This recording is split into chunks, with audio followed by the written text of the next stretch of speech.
Fox News alert, we've just learned that the federal district judge, Tanya Chutkan, here in Washington, D.C., has set a new trial date for former President Trump's trial here in Washington. That will be March 4th, 2024. That's the federal election case. We will get more details from David Spunt throughout the course of the day, but one would expect that the former president's legal team would not be happy about it, and certainly not his political team, because March 4th is the date of the North Dakota caucus. There are a whole slew of primary states up for grabs on March 5th, from Alabama, Alaska, Arkansas, California, Colorado, and more.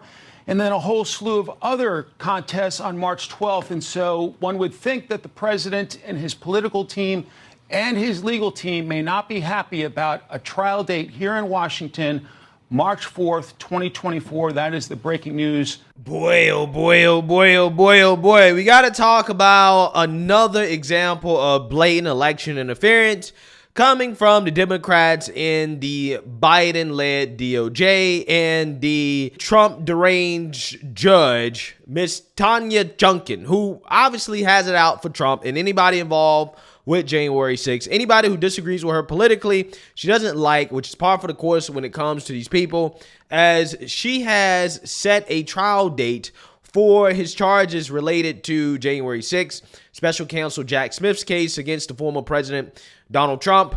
She set the trial date to March 4th, which is a day before Super Tuesday. Now, there are a slew of states that are supposed to vote the day after the trial is set to begin. And clearly and obviously, it was set to this date because this judge knows that it's going to interfere with Trump's ability to campaign. I mean, it's super duper obvious. Okay, we have the irony here being that this trial is supposed to be about Trump's election interference, while also being a trial that is election interference itself, right? That's the whole point.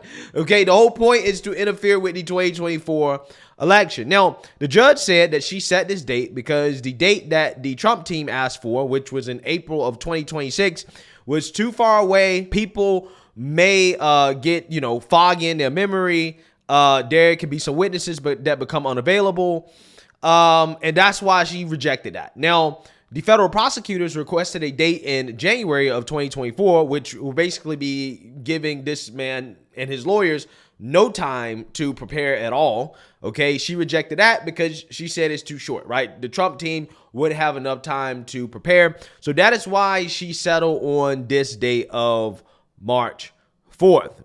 Now, I want to go ahead and play a clip from MSNBC. And the only reason I'm playing it from MSNBC is because there was people in the background that were supporting Trump. Okay, they kind of got photobombed as they were talking about this trial date and what that may mean for the Trump team. Take a look. Jose, in a stark repudiation of Donald Trump's attorneys, Judge Tanya Chutkan has set a trial date for March 4th of next year in this case. That's the date jury selection would begin. That's just 2 months later than what the prosecution had asked for, but it's in a world away from the April 2026 timeline that Trump's attorneys had wanted. And immediately after she made her ruling, Trump attorney John Lauro put on the record, he said, "We will not be able to provide adequate representation.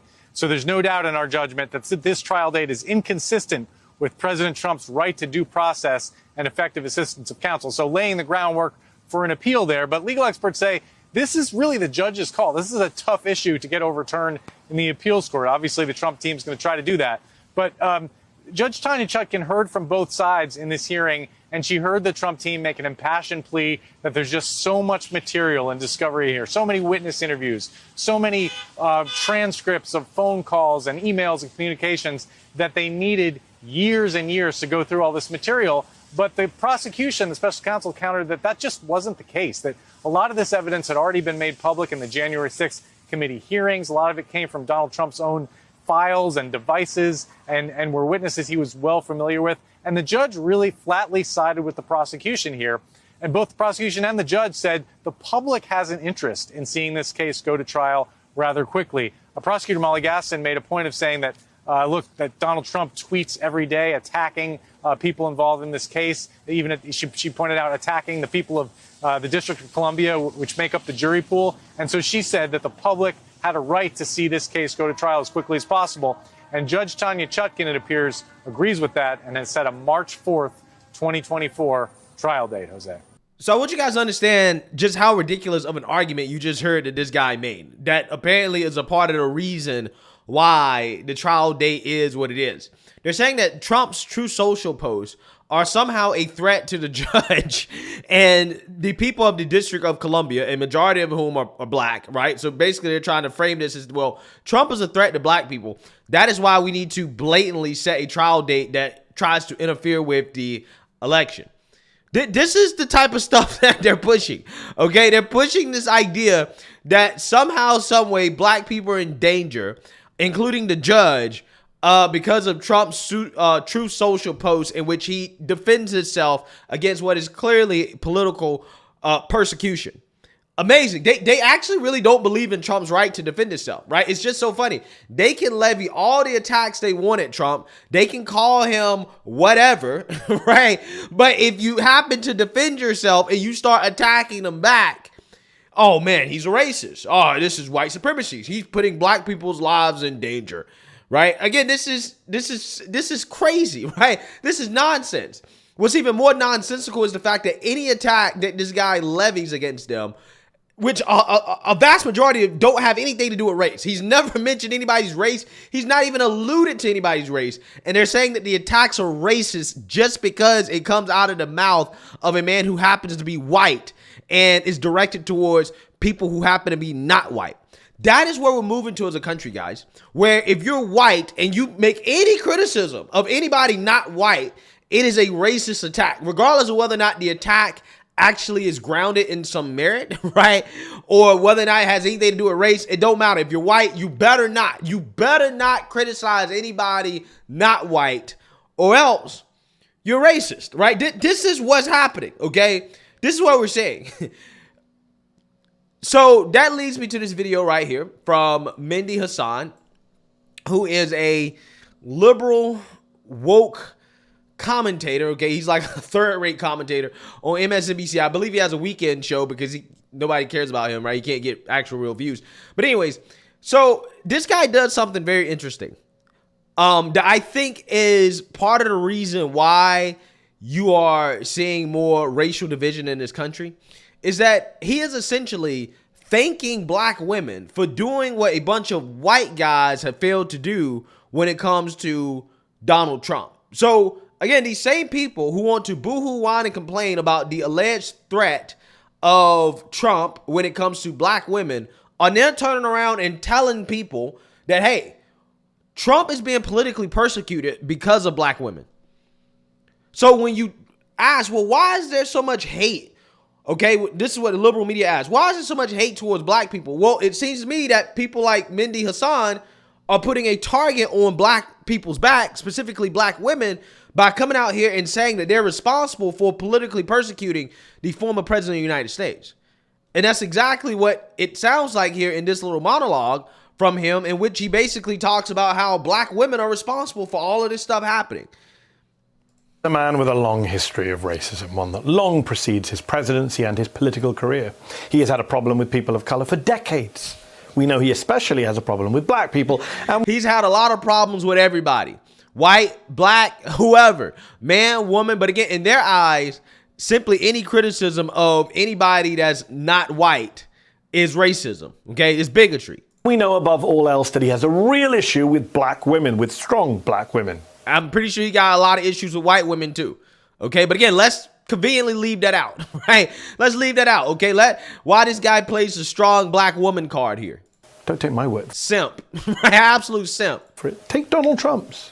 He led a chant of send her back against Congresswoman Ilhan Omar and even spread vile and racist conspiracy theories about her personal life. Didn't he tell Hillary Clinton, lock her up, right? Didn't he lead a chant of lock her up against Hillary Clinton, who's a white woman, right? Again, this is nonsensical.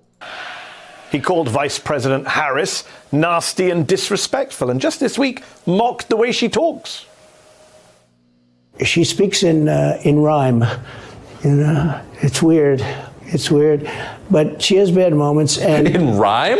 What do you? Well, the way she talks, the bus will go here, and then the bus will go there, because that's what buses do. And it's weird. It's weird. It's super weird. But again, did he call Caitlin Collins of CNN, who's a white woman, a nasty woman to her face during the CNN town hall? Again, it's amazing because for all of these things, all of these attacks against so-called black women that Trump is levying, I can name attacks that he's levied against white women.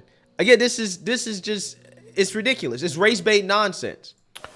He accused Justice Ketanji Brown Jackson of being disrespectful, there it is again, towards the white GOP senators who were questioning her, and even his own former advisor. He didn't say being disrespectful towards white GOP senators. He just said GOP senators. But again, he threw the word white in there, again, to, you know, add a racial aspect to it. Again, this level of race hustling, right, shouldn't be allowed on television. Let's keep it 100. When you want to talk about why there's so much racial division in this country, look at guys like this. This is nothing but racial division right here. Omarosa Manigault Newman wasn't spared. He called her, a black woman, a dog. And yes, Donald Trump insults everyone and anyone. Yeah. But there is something particularly vicious and bigoted to his rhetoric around black women. Because he's a white man. Again, what did he say about Rosie O'Donnell? Okay? Look at what the things he said about Rosie O'Donnell. It's the same line of attack. But again, because he's white and these women are black, oh, it's something extra vicious about that, right? I'm done with these people, bro. I'm done with these people. So there is a huge irony to the fact that at the center of his many legal troubles right now are 3 strong black women. First up, Fulton County District Attorney Fani Willis, who this week became the first prosecutor to get a mugshot of Trump and is now prosecuting him for 13 felony counts, including racketeering, for attempting to overturn the 2020 election results. Remember, Jack Smith and Merrick Garland didn't insist on a mugshot for Trump in the 2 federal indictments against Trump in Florida and D.C. Fani Willis did. Well, yeah, because Trump is the most recognizable person on planet Earth. You don't need a mugshot, right? You don't need a mugshot for Trump. She got the mugshot for political clout and game, even though it was not necessary. She just did it because, again, political clout and gain, so that simps like this guy right here will go on national television and praise her, right? Yas, queen. Yas, you so strong. You're a strong black woman, right? Again, this guy should be ashamed of himself. And despite Trump's very personal attacks on her and on her character, Willis made it clear that she will make her decisions based on the facts and the law. I make decisions in this office based on the facts and the law. The law is completely nonpartisan. That's how decisions are made in every case. Second, there's Judge Tanya Chutkan, who tomorrow is expected to set a trial date in the Special Counsel's election interference case against the former president. Chutkan has recently been the subject of racist attacks and death threats. This month, a Texas woman was charged with threatening the judge, saying, quote, "If Trump doesn't get elected in 2024, we are coming to kill you." Chutkan had already earned Trump's ire back in 2021 when she rejected his bid to keep secret papers about his actions and conversations leading up to January the 6th, saying, quote, "Presidents are not kings and plaintiff is not president." Well, I mean, he's the former president. Again, it's amazing how these people love to not put any respect on this man's name just because they don't like him politically. But I guarantee you she would never say that to Obama. I guarantee she would never tell Obama, you're not president, right? Or she would never address him in any way except President Obama, right? Or former President Obama. Again, it's amazing. It's amazing. And third, there's New York Attorney General Letitia James, who will be the first prosecutor to take Trump to trial this year on October the 2nd in her civil fraud case against him and his company. And as James pointed out when she announced the lawsuit last September, there cannot be a different set of rules for former presidents. There cannot be different rules for different people in this country or in this state. And former presidents are no different. James, like Willis, has been accused of racism by Trump. He calls them racists, as well as called all sorts of other names. Look, It's never not a good time to thank black women in America for their services to the Republic, for stepping up again and again to save American democracy through their sacrifices, their strength, their activism, their votes. But this month in particular, we should thank black women for doing what a bunch of white guys have failed to do for years. Hold Donald Trump, hold a former president accountable for his alleged criming. And the fact that they're the ones doing it must be killing Trump. Yeah, and so what happens is that now, you know, when people start to say, hey, black women, it's your fault that the president's being politically persecuted, this guy will turn around and cry racism, right? And say you're racist, you are targeting black women for saying that, when this guy, in my opinion, I can argue, according to his own logic, okay, that Trump's dangerous, his rhetoric is dangerous. I can argue based off his own logic that he's putting a target on black women by coming out here and basically thanking black women for what is happening to Trump. By his own logic, right? His own reasoning. I can make this argument. These are the people that are keeping racism alive today. These are the people that are radicalizing people on the left, okay? And people who are white, okay?